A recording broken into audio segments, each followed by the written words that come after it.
Welcome to Discover Janesville. My name is Yuri Rashkin, and today we are guests at Speakeasy here in downtown Janesville. Sitting here with me today is Caleb Burhans and Gray McMurray. Gentlemen, thank you for joining me today. Thank you for having us. Our pleasure. Well, let's see. We should probably say that you guys are musicians. That would be very important to say that. You could be nuclear scientists, but, you know. Probably. Maybe not like this, but yes. Yeah. Right. You're accomplished musicians working in New York City. And yet you have spent your formative years, some of them, here in Janesville. Could you talk a little bit about growing up in Janesville? Sure. Well, when I moved here, I was 10 years old, and my family had moved here from Houston, and my father originally is from Janesville. And we got here, and I started studying violin with Thelma Wilcox, and then I started singing in her choir at Trinity Episcopal, and kind of continued both of those in my life ever since. And I went to Madison Elementary and Franklin Middle School, then I graduated from Parker High School, and yeah, I had a lot of opportunities to play all around town, and had support from a lot of the town and raising money for my instrument and things like that. And yeah, it was a really great place to grow up and hang out. What made you think that, clearly if you want to be a growing musician with your career, Janesville's probably not the place to do that, to develop that. But what made you think that you need to go to New York or, you know, not stay in the area? Why did you make that leap? Well, I ended up going to college at Eastman School of Music, which is actually where we met, and that's in upstate New York. And when we finished school, my wife and I decided that, well, there's kind of a couple places in the United States where you can do freelance work as a musician, and New York is really the hub of the entire country as far as I'm concerned in terms of the music that I'm dealing with, in terms of like kind of indie rock and contemporary classical music and early music. And so we, That's really a big span. It is, but I mean, that's the great thing about New York. Then a few different blocks, you have all these different niches, and you can find, everyone has a niche there. Niche. Oh, sorry. Niche. It's not niche? I think it's niche. Okay. Oh, Yeah. no? Could be niche. Yeah.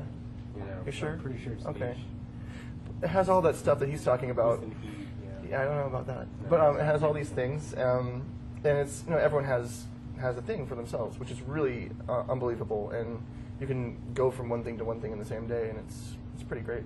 Well, one of the things I would imagine coming to a bigger city is that you have a large number of people from somewhere else. Definitely. And everybody brings with them something unique, something that they've acquired wherever it is that they came from. Mm-hmm. What is it that you feel that being in Janesville or in southern Wisconsin in general, in Midwest, changed you or helped you form as a musician? Gosh, I don't know. I mean, just a sense of community to a certain degree, because I had such a sense of that here and people supporting me that I kind of took it out there, and a lot of the people that I've met, including this joker right here, we all just, we kind of held each other up in high regard and really wanted to be there for each other. And to this day, I mean, we went to school with all these different people playing different types of music, and a lot of them came to New York City, and you go to any given concert and you see some of your friends out in the audience, and it's that community and that bond is still together in the same way that I felt that here growing up. To interject along with that, having been here now only a couple of days to sort of see where Caleb is from, and also where, strangely enough, some of my family lives, not here but around Wisconsin, there's much more of a sense of that than there was when I was a kid growing up, regardless of what pursuit it happened to be, whether it was a sport or whatever. Really? For music. Yeah. Well, I grew up in New York City, in Manhattan and in Queens, and a community would be defined very differently. I have learned in times spent elsewhere what that means more than I did growing up in New York. And seeing how that, just learning a little bit from distance and from a different age to see how that has been a part of his life, just sort of like walking around here or just seeing these things and talking about these people. And So the feel of the community? Yeah, you can feel the weight, like the community is this thing, these hands that are holding everybody. So everybody can feel like whenever they go somewhere else that is there. So it's not literally this one. I mean, he's a peculiar person, he's a bright guy, he's quick, he learned the violin rather fast, he graduated high school fast, he's a smart fellow, all that, like I care, whatever. But I'm just saying, aside... Well, you guys can sort that out later. Yeah, okay. yeah, exactly. No, but that as much as you could feel like that's a really unique situation, you can get the sense that the community is something that everybody feels uniquely a part of. and that is something that is strong. And I mean, for me, again, I come from a very small family, mostly my mother, myself, and my grandmother, but in New York, community changes block to block, and that's a very, as for a kid, now it's different, not to run off at the mouth, but yeah, it's a very different thing, and that I can imagine being very helpful coming up, wanting to do music. Well, that's an endorsement. This guy. And you guys are going to be performing on Saturday night at the Janesville Performing Arts Center as a group, a band. What do you call you? We are called It's Not You, It's Me. And it's just the two of us. And I play electric violin and a little Casio SK1, actually, that belonged to my good friend Adam Page, who's from Janesville and now lives in Manhattan as well. And then Gray plays electric guitar. Is there like a Janesville garage sale that you can? Oh yeah, totally. Yeah, they didn't tell you about it yet because they don't No. want it on. They don't want it on TV yet. That's right. But it's, okay. it's really intense. It's huge. But People sign up for it. It's on a different show. That's why it's not. the whole thing. Yeah, we play this music that is kind of ambient in nature, and we actually use a number of looping pedals. And so basically, we're recording ourselves as we're going along and creating a sum which is much larger than we could do just playing together. So it'll sound like an orchestra of just the two of us, and that's primarily what we do. And how long have you been doing that style of layering and looping and? In this configuration, we've been doing it for about the past 6 years now or so. And actually, we got to it in an interesting way. When we were in college, we played in a band called Dialects, which was an 8-person ensemble.